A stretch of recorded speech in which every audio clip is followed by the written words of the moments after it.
আসসালামু আলাইকুম। আজ 15ই আগস্ট 2022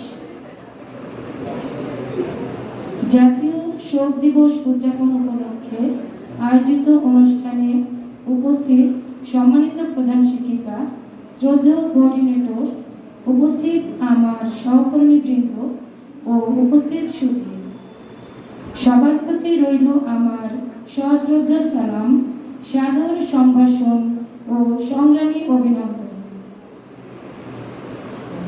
আজ আমাদের মহান নেতা জাতির জনক বঙ্গবন্ধু শেখ মুজিবুর রহমানের ৪৭তম মৃত্যু দিবস 15ই আগস্ট।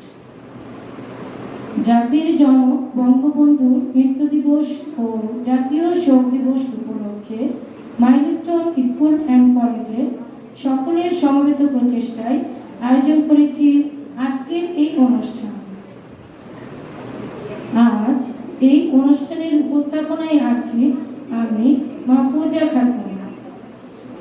অনুষ্ঠানের শুরুতে রয়েছে পবিত্র কোরআন থেকে তেলাওয়াত ও দোয়া।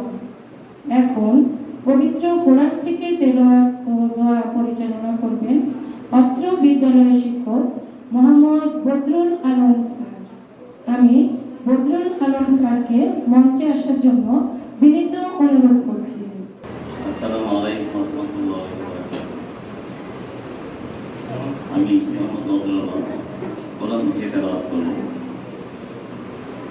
আউযু বিল্লাহি মিনাশ শাইতানির রাজীম। বিসমিল্লাহির রাহমানির রাহিম। ওয়াল্লাহুল্লাযী লা ইলাহা ইল্লা হু আলিমুল গায়বি ওয়াশ শাহাদাতি ওয়ার রাহমানুর রাহিম। ওয়াল্লাহুল্লাযী লা ইলাহা ইল্লা হু আল মালিকুল কুদ্দুস সালামুল মুমিনুল মুহাইমিনুল আজিজুল জাব্বারুল মুতাকাব্বির সুবহানাল্লাহি আম্মা ইউশরিকুন। ওয়াল্লাহুল খালিকুল বারিউল মুসাউবিরু লাহুল আসমাউল হুসনা ইউসাব্বিহু লাহু মা ফিস সামাওয়াতি ওয়াল আরদ ওয়া হুয়াল আজিজুল হাকীম। আজ 15ই আগস্ট বঙ্গবন্ধু শেখ মুজিবুর রহমানের শাহাদাত-বার্ষিকী এবং জাতীয় শোক দিবস উপলক্ষে আয়োজিত দোয়া মাহফিল আমরা ওনার জন্য মাগফিরাত কামনা করব। আসুন প্রথমে আমরা সবাই সূরা ফাতিহা একটা এবং সূরা ইখলাস তিনবার এবং দুরূদ ইব্রাহিম পাঠ করব। আউযু বিল্লাহি মিনাশ শাইতানির রাজীম। বিসমিল্লাহির রহমানির রহিম। আলহামদুলিল্লাহি রাব্বিল আলামিন আর রহমানির রহিম মালিকি ইয়াউমিদ্দিন ইয়্যাকা না'বুদু ওয়া ইয়্যাকা নাস্তাঈন ইহদিনাস সিরাতাল মুস্তাকিম সিরাতাল লাযীনা আন'আমতা আলাইহিম গায়রিল মাগদুবি আলাইহিম ওয়ালাদ-দাল্লিন আমিন। বিসমিল্লাহির রহমানির রহিম। কুল হুয়াল্লাহু আহাদ আল্লাহুস সামাদ লাম ইয়ালিদ ওয়া লাম ইউলাদ ওয়া লাম ইয়াকুল লাহু কুফুওয়ান আহাদ। বিসমিল্লাহির রহমানির রহিম। কুল হুয়াল্লাহু আহাদ আল্লাহুস সামাদ লাম ইয়ালিদ ওয়া লাম ইউলাদ ওয়া লাম ইয়াকুল লাহু কুফুওয়ান আহাদ। বিসমিল্লাহির রহমানির রহিম। কুল হুয়াল্লাহু আহাদ আল্লাহুস সামাদ লাম ইয়ালিদ ওয়া লাম ইউলাদ ওয়া লাম ইয়াকুল লাহু কুফুওয়ান আহাদ। اللهم صل على محمد وعلى آل محمد كما صليت على إبراهيم وعلى آل إبراهيم إنك حميد مجيد. اللهم بارك على محمد وعلى آل محمد كما باركت على إبراهيم وعلى آل إبراهيم إنك حميد مجيد. আসলে আমরা দোয়ায় মুসলমান করি। আল্লাহুম্মা আমিন। ربنا آتنا في الدنيا حسنة وفي الآخرة حسنة وقنا عذاب النار. ربنا تقبل منا إنك أنت السميع العليم وتب علينا إنك أنت التواب الرحيم. ربنا ظلمنا أنفسنا وإن لم تغفر لنا وترحمنا لنكونن من الخاسرين. ربنا فاغفر لنا ذنوبنا وكفر عنا سيئاتنا وتوفنا مع الأبرار. اللهم إنك عفو تحب العفو فاعف عنا. اللهم إني أسألك الجنة ونعوذ بك من النار. اللهم أعذني من النار. يا الله يا رحمن الرحيم হাদিয়াটুকু যা পাঠ করা হয়েছে ভুল ত্রুটি ক্ষমা করে দিয়ে হাদিয়াটুকু লক্ষ কোটি গুণে বৃদ্ধি করে দিয়ে সোনার মদিনা উম্মতের কান্ডারি মোহাম্মদ রাসূলুল্লাহ সাল্লাল্লাহু আলাইহি সাল্লামকে পৌঁছে দিই। খাস করে হাদিয়াটুকু বাবা আদালত থেকে শুরু করে এই মুনাজাত পর্যন্ত যত মুসলমান লড়াই মাটিতে সাহিত্য স্থলে মুবারকে হাদিয়াটুকু পৌঁছে দিন। হে আল্লাহ, খাস করে দরখাস্ত যার উসিলায় যাকে কেন্দ্র করে আমরা এই মনোযোগ আয়োজন করেছি, হে আল্লাহ, হাজার বছরের শ্রেষ্ঠ বাঙালি জাতির পিতা শেখ বঙ্গবন্ধু শেখ মুজিবুর রহমানের আজ মৃত্যু 47তম মৃত্যুবার্ষিকী। এই দিনে আল্লাহ তাদের জন্য আমরা মাগফিরাত কামনা করি। এই দিনে তিনি মৃত্যুবরণ করেন এবং সপরিবারে সকলেই মৃত্যুবরণ করেন। দোয়া করি আল্লাহ তাদেরকে যেন জান্নাতুল ফেরদৌস নসিব করে, সকল পরিবার পরিজনকে যেন সব তাদেরকে জান্নাতুল ফেরদৌস নসিব করে। হে আল্লাহ, রহমান রাহিম, আল্লাহ আমাদের সকলের পিছনের গুণাটা মাফ করে দিন। আল্লাহ আমরা মাইলস্টোন পরিবারের পক্ষে আল্লাহ আমাদের সম্মানিত উপদেষ্টা মণ্ডলী এবং মাননীয় চেয়ারম্যান ম্যাডাম সহ সকল কর্মকর্তা কর্মচারী স্কুলের সকলকে ন্যায় দান করো, সকল বাংলাদেশ থেকে হেফাজত করো, সকলকে সঠিকভাবে কাজ করার তৌফিক দান করো, মাইলস্টোনকে উপলব্ধ সমৃদ্ধি দান করো। আল্লাহুম্মা রাব্বি রহমহুমা কামা রাব্বায়ানি সাগীরা, আল্লাহুম্মা রাব্বি রহমহুমা কামা রাব্বায়ানি সাগীরা। ওয়া সাল্লাল্লাহু তাআলা আলা খায়রি খালকিহি মুহাম্মাদি ওয়া আলা আলিহি আসহাবিহি আজমাইন বিরহমাতিকা ইয়া আরহামার রাহিমিন। ধন্যবাদ মোহাম্মদ বদরুল আলম স্যারকে। বঙ্গবন্ধু শেখ মুজিবুর রহমান ছিলেন আমাদের মহান নেতা। এদিনে আমরা হারিয়েছি বাংলার নয়নমণি, মহান নেতা, বাংলাদেশের স্থপতি বঙ্গবন্ধু শেখ মুজিবুর রহমানকে। জাতীয় শোক দিবস উপলক্ষে মাইলস্টোন স্কুল অ্যান্ড কলেজে আয়োজিত এই অনুষ্ঠানে এখন মাননীয় প্রধান শিক্ষিকা বক্তব্য রাখবেন। এখন আমি মাননীয় প্রধান শিক্ষিকা ম্যাডামকে মঞ্চে আসার জন্য বিনীত অনুরোধ করছি। উপস্থিত মহাবীর ম্যাডামগণ, শিক্ষকবৃন্দ, ছাত্রীবৃন্দ এবং আজকে অনুষ্ঠানে উপস্থিত সবাইকে আসসালামু আলাইকুম। আজ 15ই আগস্ট, শোকাবহ আগস্ট মাসের 15ই আগস্ট একটা গুরুত্বপূর্ণ দিন, শোকের দিন। এই দিনে আমাদের জাতির পিতা শেখ মুজিবুর রহমানের উনি মৃত্যুবরণ করেছিলেন। আজকে তার 47তম শাহাদাত বার্ষিকী। আসলে মৃত্যু নিশ্চয়ই খুব কঠিন, কিন্তু খুবই সত্য। কিন্তু ওনার যেভাবে মৃত্যু হয়েছিল তা খুবই করুণ। তিনি ছিলেন বাংলাদেশের স্থপতি, যার স্বপ্ন, যার চিন্তা ভাবনা, যার বজ্র কণ্ঠের মাধ্যমে সবাই জেগে উঠেছিল এই বাংলাদেশে প্রতিষ্ঠা করার জন্য। এবং তার ডাকে সাড়া না দিয়ে যদি মুক্তিযুদ্ধ না হতো, তার আদেশ পালন করতে যে যদি মুক্তিযুদ্ধে আপামর জনতা অংশগ্রহণ না করত, তাহলে আজকের এই বাংলাদেশ আমরা পেতাম না। বাংলাদেশ হলো, আমরা বাংলাদেশের নাগরিক হলাম, মানচিত্রের মধ্যে বাংলাদেশকে দেখা গেল ছোট্ট একটা দেশ, কিন্তু সেই দেশ নিয়ে আমরা খুব গর্বিত। পেলাম পতাকা, পেলাম জাতীয় সঙ্গীত, পেলাম আমাদের জাতীয় পরিচয়, আমরা বাঙালি, আমাদের দেশ বাংলাদেশ। সব কিছু মূলে আমরা যে অর্জনটা করলাম, সে অর্জনটার আসলেই কর্মকার ছিলেন আমাদের জাতির পিতা শেখ মুজিবুর রহমান। আজকে এই মৃত্যুবার্ষিকীতে আমরা তাকে স্মরণ করছি। আল্লাহ তাকে বেশ নসিব করুক। আর যদি উনি আমাদের মাঝে থাকতেন, হয়তো বাংলাদেশে আমরা অন্য চিত্র দেখতে পারতাম। ওনার যে দূরদর্শিতা, ওনার যে ন্যায়পরতা, ওনার যে চিন্তা ভাবনা, যা দেশকে অন্যভাবে নিশ্চয়ই এগিয়ে নিয়ে যেত। যেহেতু উনি আমাদের মধ্যে নাই, তাকে এই দিনটা অন্তত আমরা তাকে স্মরণ করতে পারি যে উনি আমাদের ছেড়ে চলে গেল, উনি আমাদের মাঝে সব সময় থাকবে। বাংলাদেশ যতদিন থাকবে, বঙ্গবন্ধু শেখ মুজিব ততদিন বাংলাদেশের সাথে থাকবে। আমরা যতই কিছুই এখন করি না কেন দেশের জন্য, যতই উন্নতি হোক না দেশ, সব কিছুর উপকার ছিলেন কিন্তু আমাদের এই মহান নেতা শেখ মুজিবুর রহমান। আজকের দিনে আমরা সবাই উপস্থিত হয়েছি তার স্মরণে কিছু আলোচনা করার জন্য, তার সম্বন্ধে কিছু বলার জন্য। আমরা এগুলো আজকে দেখব, আর সবাই সবশেষে তার বেস্ট নসিব কামনা করে তার পরপরে যেন তিনি ভালো থাকে, সুখে থাকে, সেই কামনা করেই আমি আমার বক্তব্য শেষ করছি। ধন্যবাদ সবাই। ধন্যবাদ মাননীয় প্রধান শিক্ষিকা ম্যাডামকে। বাঙালি জাতির জনক শেখ মুজিবুর রহমান, জাতিকে দিয়েছ তুমি স্বাধীনতা ও সংবিধান, গণতন্ত্র, সমাজতন্ত্র, ধর্মনিরপেক্ষতা, জাতীয়তাবাদ, এই হলো 4 মূলনীতি, এতে নেই কোনো খাত। এগুলো সামনে রেখে গর্ব মোদের দেশ, পূরণ হবে স্বপ্ন তোমার, হবে সোনার বাংলাদেশ। বঙ্গবন্ধু শেখ মুজিবুর রহমান 1920 সালের 17 মার্চ গোপালগঞ্জের টুঙ্গিপাড়ায় জন্মগ্রহণ করেন। তিনি বাংলাদেশের প্রথম রাষ্ট্রপতি ছিলেন।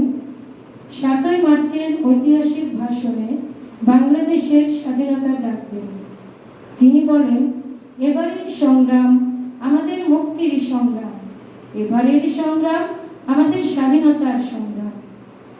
আজ 15ই আগস্ট জাতীয় শোক দিবস উপলক্ষে মহান নেতা বঙ্গবন্ধু শেখ মুজিবুর রহমানকে নিয়ে আমরা এখন একটি গান শুনব। গানটি পরিবেশন করবেন অত্র বিদ্যালয়ের শিক্ষিকারা। শোনো একটি মুজিবরের থেকে।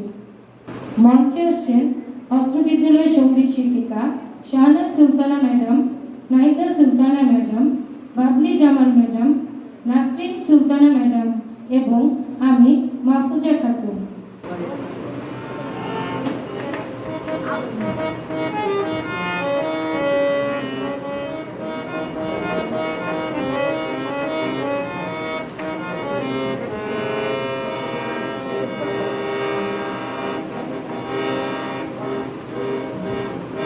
শোনো একটি মুজিবরের থেকে লক্ষ মুজিবরের কণ্ঠস্বরের ধ্বনি প্রতিধ্বনি, আকাশে বাতাসে ওঠে রনি।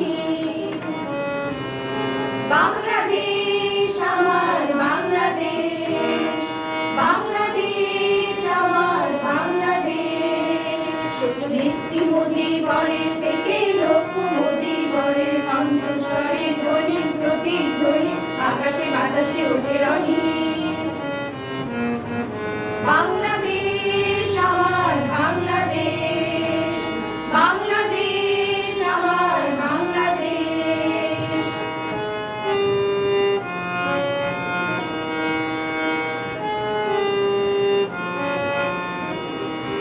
সেই সবুজের বুক চেরা মেঠো পথে আবার যে যাব ফিরে আমার, হারানো বাংলাকে আবার তো ফিরে পাবো। শিল্পী কাব্যে কোথায় আছে হায়রে এমন সোনার খনি। শোনো একটি মুজিবরের থেকে লক্ষ মুজিবরের কণ্ঠস্বরের ধ্বনি প্রতিধ্বনি, আকাশে বাতাসে ওঠে রনি।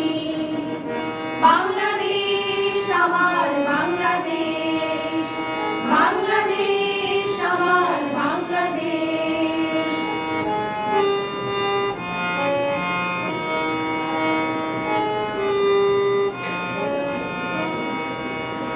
বিশ্বকবি সোনার বাংলা নজরুলের বাংলাদেশ, জীবনানন্দের রূপসী বাংলা রূপে জিতার নেই কোশেষ বাংলাদেশ।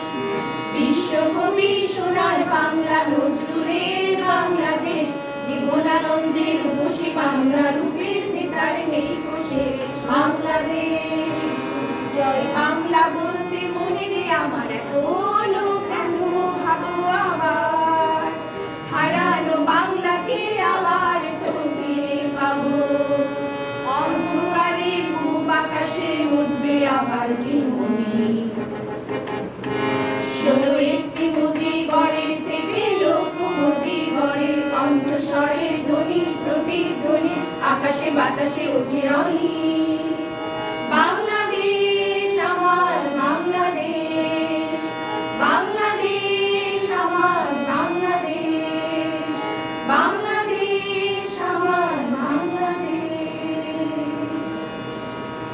ধন্যবাদ। ভেবেছিলাম তোমাকে নিয়ে একটি কবিতা লিখি বঙ্গবন্ধু, কিন্তু আবার যে ভাবি তা কি আদৌ সাজে? আমাদের অনাদিকালের কবিতার পংক্তিতে তুমি নিজেই যে সর্বশ্রেষ্ঠ কবিতা। শুধু কি তাই, আমাদের ইতিহাসের অবিস্মরণীয় সেই অপরাহ্নে সুবিশাল জনসমুদ্রের মুখোমুখি দাঁড়িয়ে বজ্র কণ্ঠে স্বাধীনতা আর মুক্তির যে মহাকাব্যের সূচনা তুমি করে গেলে, তার নামই তো বাংলাদেশ। সুধীমণ্ডলী, এখন আমরা একটি কবিতা শুনব। আবৃত্তি করবে অত্র বিদ্যালয়ের ছাত্রীরা রুবাইয়া দাসনোবা রানী, নাদিয়া তাবাসসুম এবং নুসরাত জামাল। আসসালামু আলাইকুম। আবৃত্তি করছি কবি লুৎফুর রহমান লিটন রচিত আপনি আমাদের ক্ষমা করবেন বঙ্গবন্ধু। বাংলার নাম রাষ্ট্র বনাম শেখ মুজিবুর রহমান রহমান, সংশোধিত নাম আগরতলা ষড়যন্ত্র মামলা, আসামি সংখ্যা ৩৫, ১ নম্বর আসামি শেখ মুজিব। ওদিকে শেখ মুজিব বন্দী ছিলেন জেলখানায় তার ৩৪ সহযোদ্ধার সঙ্গে, আর এদিকে জেলের তালা ভাঙবো, শেখ মুজিবকে আনবো বলে স্লোগানে স্লোগানে প্রতিকম্পিত করছি আমরা পূর্ব পাকিস্তানকে, পূর্ব এবং পশ্চিম। তার মাতাল পূর্ব পাকিস্তান, তীব্র আন্দোলন, ক্রমিক তীব্রতর, পরাভূত সকল লৌহ মানব ফিল্ড মার্শাল আইয়ুব খান। অতঃপর মুক্তি পেয়েছেন বাংলা ও বাঙালির মুক্তি সনদ ৬ দফার প্রবক্তা শেখ মুজিবুর রহমান। অতঃপর তাকে আমরা ভালোবেসে বঙ্গবন্ধু নামে ভূষিত করেছি। শৃঙ্খলিত বাংলা ও বাঙালির বঙ্গবন্ধুকে তো বঙ্গবন্ধু নামেই রাখতে হবে। তিনি আমাদের বঙ্গবন্ধু হলেন, তিনি আমাদের স্বপ্ন দেখালেন, একটি দেশের স্বপ্ন, একটি পতাকার স্বপ্ন, একটি মানচিত্রের স্বপ্ন। সোহরাওয়ার্দী উদ্যানে সূত্রপাঠের মতো করে মন্ত্রাচ্চারণ করলেন তিনি। এবারের সংগ্রাম আমাদের মুক্তির সংগ্রাম, এবারের সংগ্রাম স্বাধীনতার সংগ্রাম। ধন্যবাদ। আসসালামু আলাইকুম। আজ আমি রফসান আহমেদের অবিনশ্বর বঙ্গবন্ধু কবিতাটি পাঠ করব। হে মুজিব, কে বলেছে তুমি মৃত, কে বলেছে তুমি নাই? আমি ৫৬,০০০ বর্গ মাইল জুড়ে তোমায় খুঁজে পাই। তুমি দিয়েছ নতুন প্রাণ, করেছ মোদের মুক্তি, তোমার মধুধ্বনিতে আজও খুঁজে পাই সূর্য। তুমি মিলে স্বাধীনতা, কিন্তু শুধুই কেবল একটি শব্দ। তোমায় পেয়ে আজ বাংলার মাটি, বাংলার জল, বাংলা পেয়েছে তার প্রাণ। তুমি অবিনশ্বর বঙ্গবন্ধু। শত সুর বাজে আজ জয় বাংলার গান। হে বঙ্গীয় বীর, তুমি লাল সবুজের পতাকা দিয়েছ, দিয়েছ স্বাধীন নীল। তুমি বিনে হায় এই বাংলা আজ কি করে স্বাধীন হতো? তুমি অতি মহিয়ান, তুমি মোর গৌরব, আজ তোমার পায়ে লুটিয়ে পড়ুক শত পুরুষের। ধন্যবাদ। আসসালামু আলাইকুম। পাঠ করছি কবি তানভীরুল ইসলামের লেখা কবিতায় বঙ্গবন্ধু। বঙ্গদেশের বঙ্গবন্ধু তুমি শেখ মুজিব, এই মাটিতে সবার কাছে তুমি চিরঞ্জীব। এই বাংলার সবার তরে নিজের জীবন তুচ্ছ করে এনে দিলে শান্তি সুখের প্রিয় স্বাধীনতা। স্মৃতির পাতায় লেখা আছে মুজিব তোমার কথা। বঙ্গভূমি জন্মভূমি, বাংলা আমার মা, তোমায় ছাড়া এই বাংলা আমরা পেতাম না। দেশকে নিয়ে দেখতে তুমি স্বপ্ন নয়ন ভর, এই বাংলা হতেই হবে সৌন্দর্য সাগর। জীবন তোমার দিয়ে গেলে জনমানুষের তরে, বাঙালিরা তোমায় কবু ভুলতে নাহি পারে। থাকবো মোরা, লড়বো মোরা, একসাথে বেঁচে মরে, জিতবো মোরা তোমার সেই স্বপ্ন পূরণের তরে। ধন্যবাদ। ধন্যবাদ রুবাইয়া দাসনোবা রানী, নাদিয়া তাবাসসুম ও নুসরাত জামালকে। সবুজ শ্যামল আমাদের এই বাংলাদেশ, প্রতিদিন সকাল হয়, প্রতিদিন উঠে সূর্য, প্রতিদিন ভোরে এদেশের পাখির ডাকে ঘুম ভাঙে আমাদের। এই দেশকে নিয়ে আমরা গর্ব করি। সুধীমণ্ডলী, আমাদের এই প্রিয় মাতৃভূমিকে নিয়ে এখন আমরা একটি গান শুনব। গানটি পরিবেশন করবে নাইদা সুলতানা ম্যাডাম। একটি বাংলাদেশ, তুমি জাগ্রত জনতার। একটি বাংলাদেশ, তুমি জাগ্রত জনতার, সারা বিশ্বের বিশ্বাস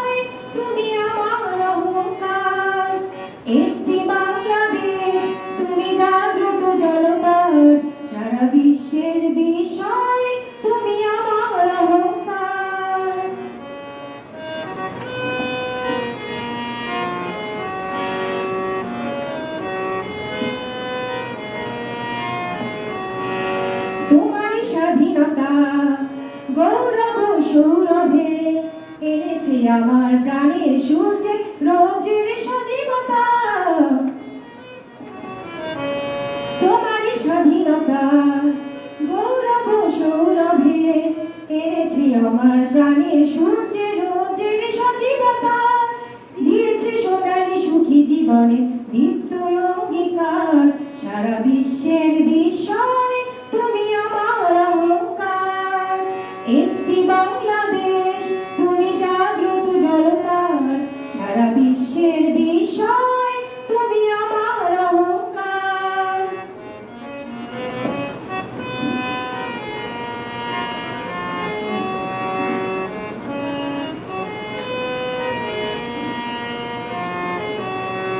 তোমারই ছায়া ঢাকা রোদ্দুরে প্রান্তরে দেখেছি অতল অমর বর্ণে মুক্তির স্নেহ মাখা।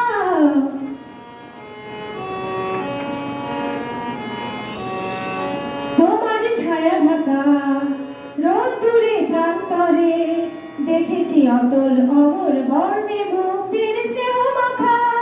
জেনেছি তুমি জীবন মরণ বিমুগ্ধ চেতনার, সারা বিশ্বের বিস্ময় তুমি আমার অহংকার।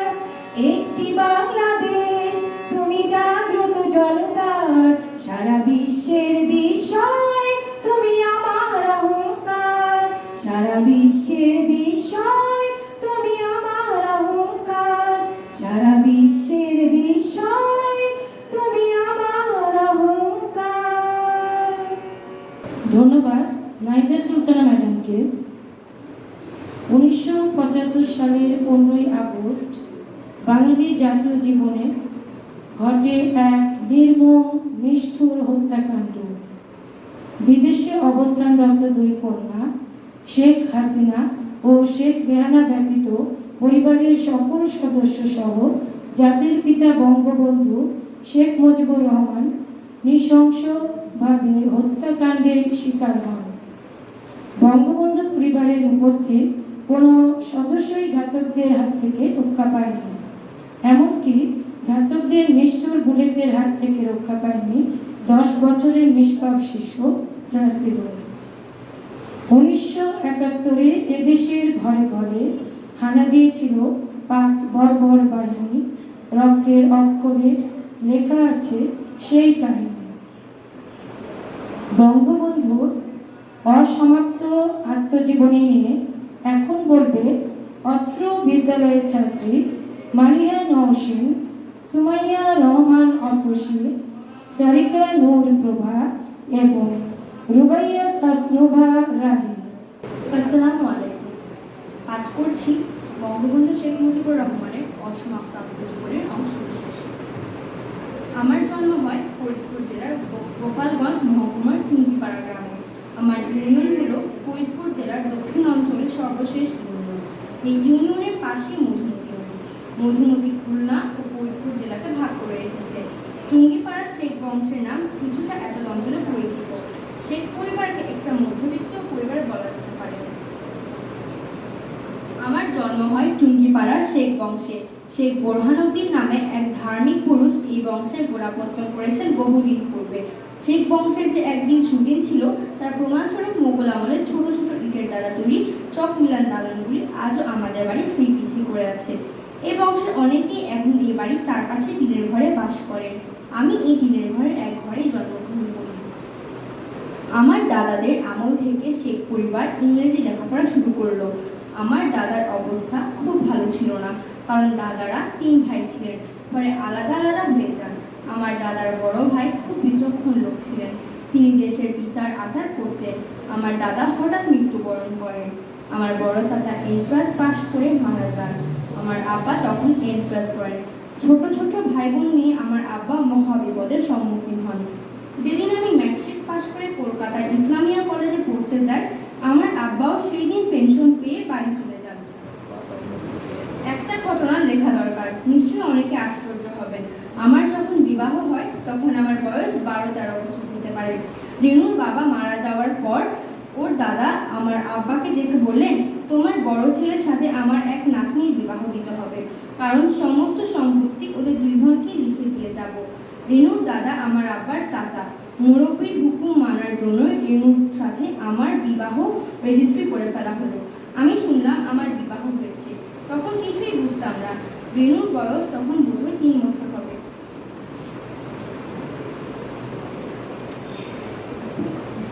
আমার জন্ম হয় 1920 সালের 17 মার্চ তারিখে। আমার আব্বার নাম শেখ লুৎফর রহমান। আমার ছোট দাদা খান সাহেব শেখ আব্দুর রশিদ একটা এমই স্কুল প্রতিষ্ঠা করেন। আমাদের অঞ্চলের মধ্যে সেকালে এই একটা মাত্র ইংরেজি স্কুল ছিল, পরে এটা হাই স্কুল হয়, সেটি আজও আছে। আমি 3য় শ্রেণী পর্যন্ত এই স্কুলে লেখাপড়া করে আমার আব্বার কাছে চলে যায় এবং 4র্থ শ্রেণীতে গোপালগঞ্জ পাবলিক স্কুলে ভর্তি হই। আমার মায়ের নাম সায়রা খাতুন। তিনি কোনোদিন আমার আব্বার সাথে শহরে থাকতেন না। তিনি সমস্ত সম্পত্তি দেখাশোনা করতেন আর বলতেন, আমার আব্বা আমাকে সম্পত্তি দিয়ে গেছেন যাতে তার বাড়িতে আমি থাকি, শহরে চলে গেলে ঘরে আলো জ্বলবে না, বাবা অভিশাপ দেবেন। 1934 সালে যখন আমি 7ম শ্রেণীতে পড়ি, তখন ভীষণভাবে অসুস্থ হয়ে পড়ি। ছোট সময়ে আমি খুব দুষ্ট প্রকৃতির ছিলাম, খেলাধুলা করতাম, গান গাইতাম এবং খুব ভালো ব্রতচারী করতে পারতাম। হঠাৎ বিড়ি রোগে আক্রান্ত হয়ে আমার হাড় দুর্বল হয়ে পড়ে। আব্বা আমাকে নিয়ে কলকাতায় চিকিৎসা করাতে যান। কলকাতার বড় বড় ডাক্তার শিবপদ ভট্টাচার্য, একে রায়চৌধুরী আরও অনেককেই দেখান এবং চিকিৎসা করাতে থাকেন। প্রায় 2 বছর আমার এইভাবে চলল। ডাক্তারদের পরামর্শে আব্বা আমাকে নিয়ে আবার কলকাতায় রওনা হলেন চিকিৎসার জন্য। এই সময় আমি মাদারীপুর হাই স্কুলে 7ম শ্রেণীতে ভর্তি হয়েছিলাম লেখাপড়া করার জন্য। কলকাতা যেয়ে ডাক্তার টি আহমেদ সাহেবকে দেখালাম। ডাক্তার সাহেব আমার চক্ষু অপারেশন করতে বললেন। দেরি করলে আমি অন্ধ হয়ে যেতে পারি। আমাকে কলকাতা মেডিকেল কলেজ হাসপাতালে ভর্তি করে দিলেন। ভোর 9টায় অপারেশন হবে। আমি ভয় পেয়ে পালাতে চেষ্টা করতে লাগলাম, কিন্তু পারলাম না। আমাকে অপারেশন ঘরে নিয়ে যাওয়া হলো। 10 দিনের মধ্যে 2টা চোখে অপারেশন করা হলো।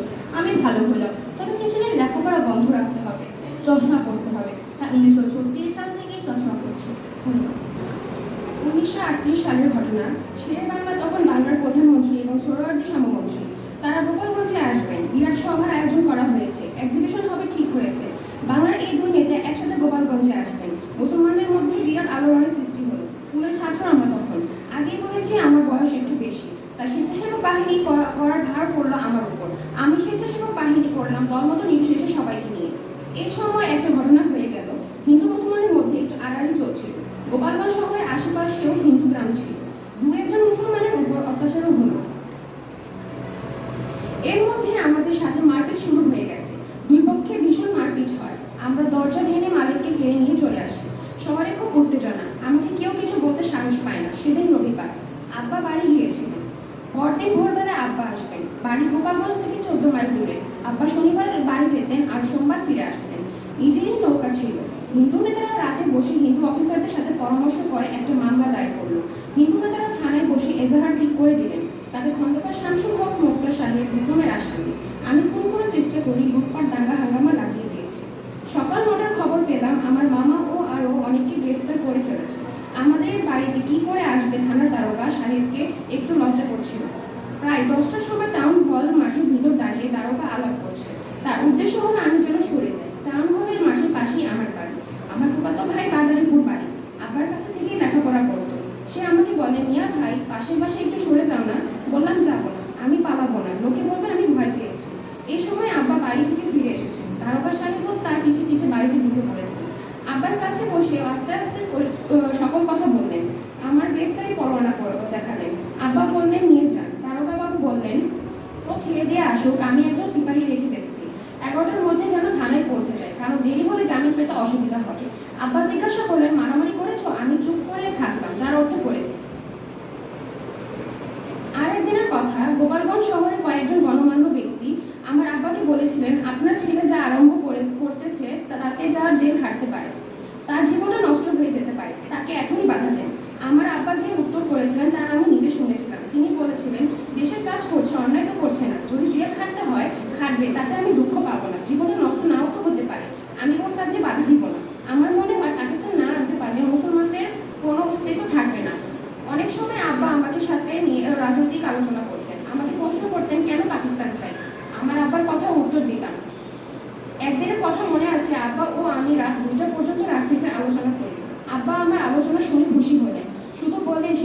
একে ফজলুল হক সাহেবের বিরুদ্ধে কোনো ব্যক্তিগত আক্রমণ না করতে।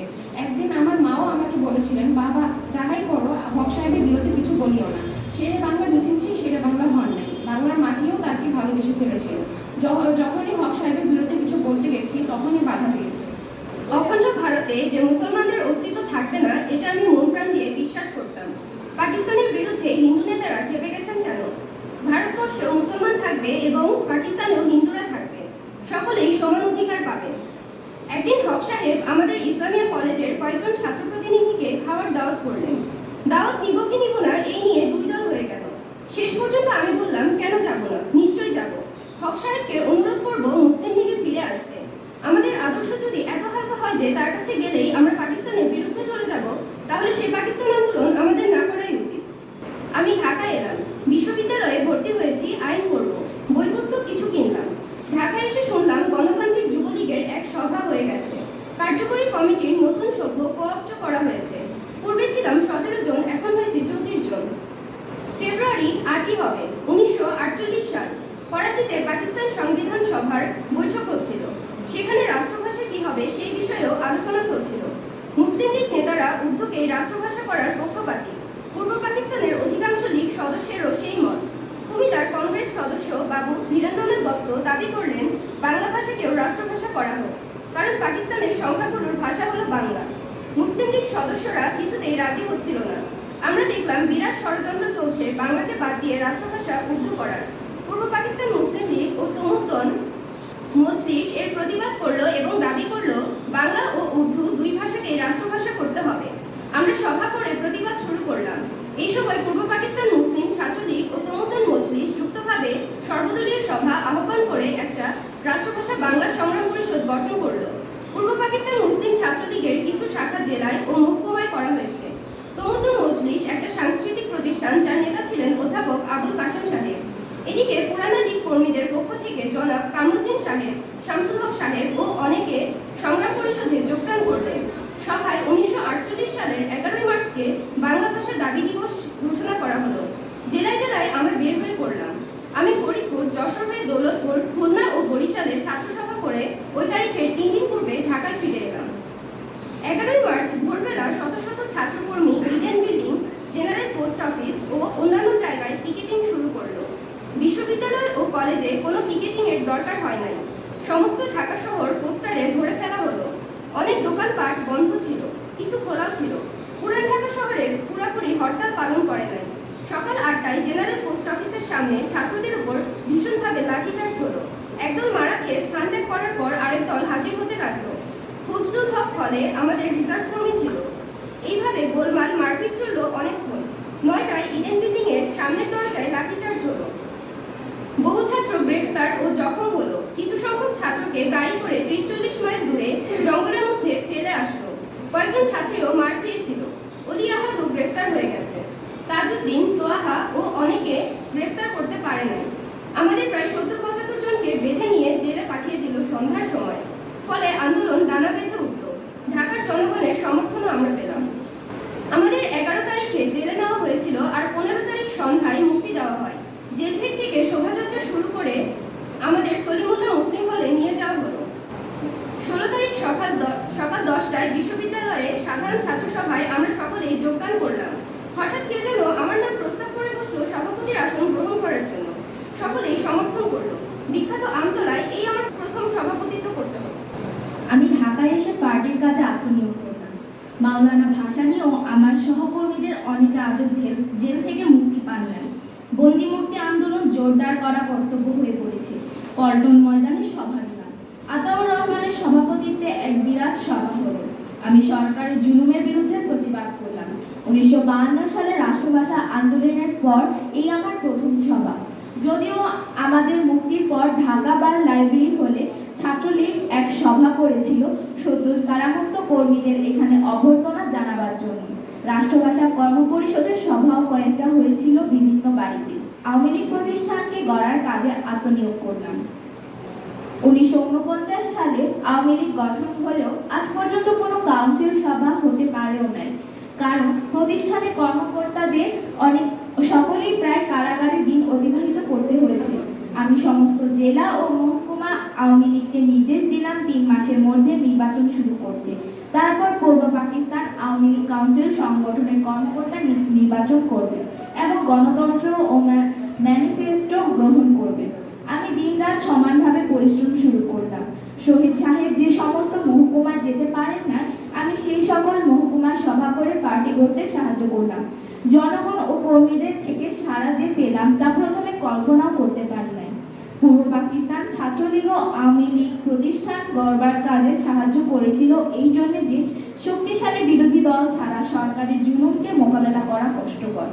আওয়ামী লীগ গড়ে উঠবার পূর্ব পর্যন্ত একমাত্র ছাত্রলীগের সরকারের অত্যাচার অবিচারের বিরুদ্ধে প্রতিবাদ করত এবং জনগণ ও ছাত্রদের দাবি দাওয়া তুলে ধরত।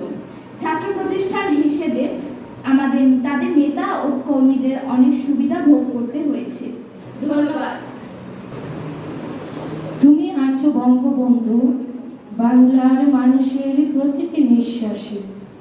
তুমি আছো স্বাধীনতার শিরবে মুক্তির পথ চলার দুর্গম বাঁকে। তুমি কখনো হারতে শেখোনি, তুমি এনে দিয়েছ স্বাধীনতা। সুধী মণ্ডলী, জাতীয় শোক দিবসে বঙ্গবন্ধু ও তার পরিবারের সকলের প্রতি আবারও বিনম্র শ্রদ্ধা জানিয়ে যদি রাত পোহালে শোনা যেত বঙ্গবন্ধু মরে না, এই গানটি এখন আমরা সবাই মিলে শুনবো। যদি রাত পোহালে শোনা যেত বঙ্গবন্ধু মরে না, যদি রাত পোহালে শোনা যেত বঙ্গবন্ধু মরে না, যদি রাজপথে আমার মিছিল হতো বঙ্গবন্ধু মুক্তি চাই, মুক্তি চাই, মুক্তি চাই, তবে বিশ্ব পেত এক মহান নেতা, আমরা পেতাম ফিরে জাতির পিতা, তবে বিশ্ব পেত এক মহান নেতা, আমরা পেতাম ফিরে জাতির পিতা, যদি রাত পোহালে শোনা যেত বঙ্গবন্ধু মরে না।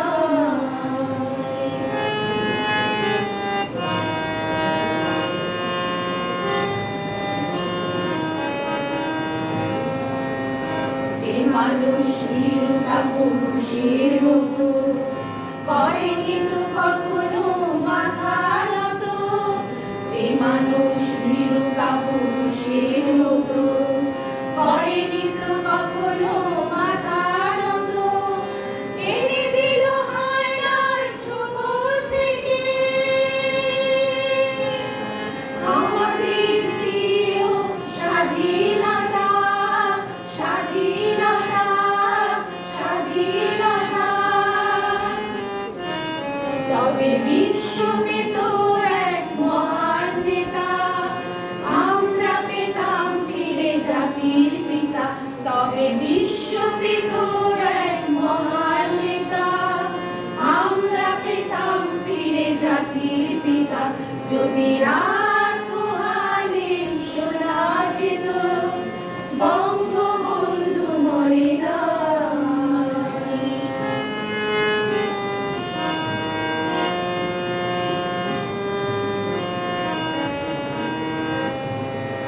কে আছে বাঙালি তার সমতুল্য, ইতিহাস একদিন দেবে তার মূল্য, কে আছে বাঙালি তার সমতুল্য, ইতিহাস একদিন দেবে তার মূল্য, সত্যকে মিথ্যার আড়াল করে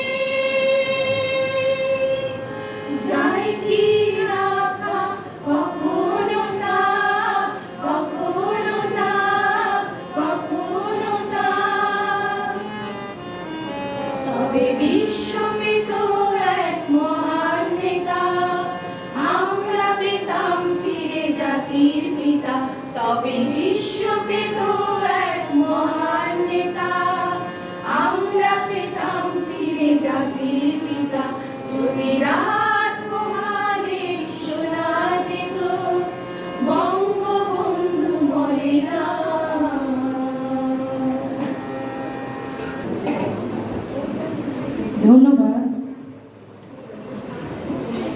জাতির জনক বঙ্গবন্ধু শেখ মুজিবুর রহমানের মৃত্যুবার্ষিকী উপলক্ষে আমরা এতক্ষণ তার স্মরণে কবিতা, গান, তার অসমাপ্ত আত্মজীবনী শুনলাম।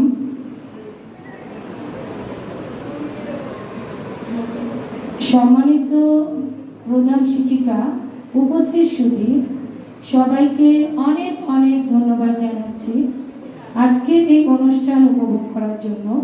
এছাড়া আজকের এই অনুষ্ঠানে কোনো ভুল ত্রুটি হলে অবশ্যই ক্ষমাসুন্দর দৃষ্টিতে দেখবেন। সবাইকে আবারও আন্তরিক শুভেচ্ছা জানিয়ে বিদায় নিচ্ছি। আমি মাহফুজা। সবাইকে অনেক ধন্যবাদ।